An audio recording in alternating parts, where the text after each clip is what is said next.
welcome to Thursday's Right Stuff with me, Matthew Wright. It's the 25th of February, balls. Yes, our school's Supremo is 43 years young today, and after his spectacular U-turn on compulsory sex education last week, I knew exactly what to get him. Just going to reconnect my microphone. If I can do this. You see why they play sound, men? It's live, folks. It's U-bend cleaner for the man who does U-turns. That went well. It's also... Shut up. It's also day 2 of the Battle of Mumsnet, the website that proves nappy brain does indeed exist. It's their fault. They started it. They called my team lazy. But I'd like to thank Sergeant Major Jean for designing our campaign logo. And I'd also like to salute the Mumsnet resistance, because it turns out some of the women who post on the site are actually on our side. People like Mango and Lime, who not only told the horrid harridans on Mumsnet that she watches the show, she fancies me too. I smell victory, or is it the sweet, sweet perfume of Mel Gidroich, ladies and gentlemen?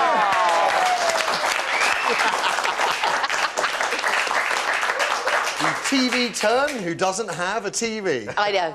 I'm trying to sit up straight today. Alexander technique? Somebody phoned yesterday and said I was slouching. So I think we should all do it today. Posture. Well, Tracy's got great posture anyway. Sanjeev, you're good. Matthew could do better. But, no, you're all right. You're all right, mate. Thank you. So that's my little vow for today. Sitting up straight the whole rigid. show. Yes. Yes. If Sanjeev has a problem with being rigid, we do have a number of lads mags that are handy. Sanjeev Bhaskar, ladies and gentlemen.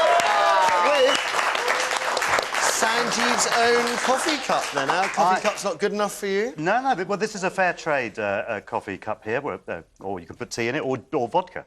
Not strictly speaking tea, but it is Fair Trade Fortnight, and they're doing a thing called the Big Swap, which, you know, you can swap the regular cuppa you have for a Fair Trade cuppa and for other things, and this is just to raise awareness of all the fair trade stuff that's happening. I actually went to the Makibari Tea Estate in India, which is a fair trade place, an organic place, and it was stunning, and the impact on the environment around it is tangible.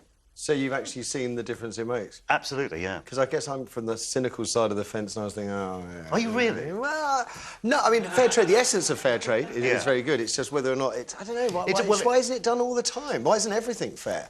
Well, that's in an imperfect world. In Matthew world, it probably is. But, no, I mean, women's rights, women's issues, all those things were impacted from this tea estate. And I promise you, because all they ask me after every show is, well, can we have vodka and tonic or gin and tonic? Or can we have a drink on the show? We won't tell anyone. We'll put it in a coffee cup. We won't tell anybody. When you brought out that U-bend cleaner, I thought we were going to have to drink Do you know, it. I thought that After Don't tide at home, folks. after Bismarck, it was... That was quite a drink, yes. Now then, our special guest this morning, it's Sex and Relationships... Tracey Cox! I was just telling you, literally as you came on air, that it's nearly been 10 years, and you're thinking I've learned the art of speaking by now. Anyway, it's been a long time. Though, isn't it? Yeah. It has been a long time. How are you? Yes, You look I'm fantastic. really well. Fantastic. Thank you. Got a boyfriend? I do. He always asks me that. No, normally you don't, and I love it. Sex and relationships expert. I do. I'm just always in between. No. Too busy writing about it, my darling. Well, I was going to say, and the writing, it's everywhere. The News of the World, Closer columnist as well, and there's a new book too. It's called Super Sex for Life. What's this one about, Tracy? That one was really interesting, actually, because that's my 13th sex book. I don't know if that's unlucky. But it's all about, can you actually keep things going long-term? Is it a myth? Because we all go into our relationships thinking we're going to be different, and then, you know, 4 years later, all you want to do is put on your PJs and go to bed. So it's a really interesting look at all the research and whether it can actually be done. What would be your tips for keeping it going through a... He said tips. Tips.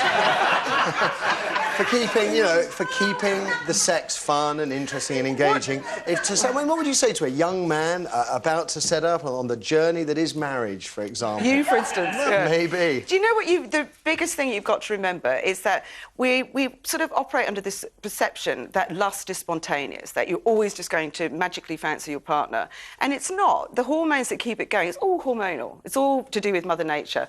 The first 18 months, yes, you know, you just naturally feel like, you know, having sex with your partner. But after that, you actually have to create it. And that's the bit that everybody everybody balks at. They're like, it doesn't feel natural, they don't want to do it. But you have to actually make yourself. I mean, when people say to me, you know, I've fallen out of love with my partner, or I don't want my partner, I say to them, well, you can make yourself want your partner. You can actually make yourself fall back in love with your partner. That's one good way. Oh, no! It's called, you've got to, like, actually literally work out what does it for you, look at what worked for you before, and turn yourself on. Don't expect your partner to do it. Well, interesting you should say turn yourself on, because one of the things I've noticed about this book is that it has quite a lot of pictures in it. And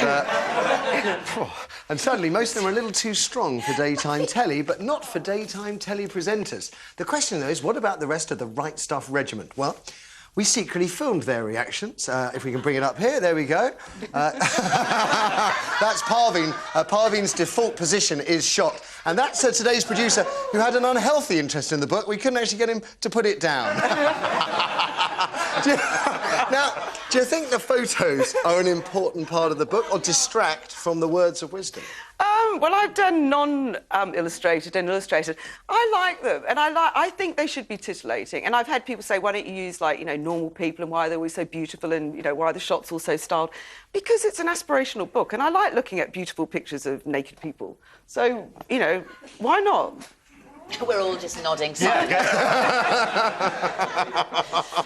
Can I ask about your love life? Do you mind if I ask that? I mean, do you guys find it intimidating dating a sexpert who's written how many? About 500. About 500. I mean, is that intimidating for them, do you think? Yes, I think it probably is intimidating. And how do you cope with that? I mean, do you help them through it? Do you give them a hand? A helping hand. Sometimes I do need to give a helping hand, yes, because... Are you honest when people say, if they don't know you, and you say, oh, what's your name? Oh, it's Tracey, what do you do for a living? I say I'm an author. I say I'm an author. I don't say I'm a sex writer. But it is quite intimidating, because there's the body language, and now I've got a sex toy range as well. But interestingly, though, what happens is the guys, when I go out with them, they say, oh, no, it doesn't intimidate me whatsoever. And then what ends up annoying them the most isn't to do with the sex books or anything like that. It's the fact that I earn more than them. That's the bit they can't cope with. We talked about that yesterday. Yeah. So that's the bit that puts them off. Has the recession had an effect on people's sex lives, do you think? Yes, massively. Like, sales of sex toys went up 40% almost immediately. Really? Sex books goes up. Yeah, because it's cheap entertainment, isn't it?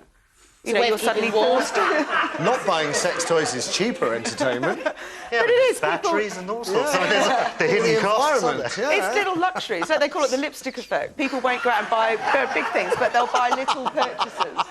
I wonder if Fair Trade have a kind of range of... And I'm going to be really, really cheeky. I'm going to be really, really cheeky. Years ago, there was this bloke I knew, and he worked on the Basingstoke Canal, the Hampshire and Basingstoke Canal. His name was Paddy Field, and you just thought his name... When he was a kid, did he think one day I want to work with water? And your name, I don't know, what was it that Tracey Cox, sex therapist? I'm just wondering, did you ever feel that you were born for the job? No. Right, but... good.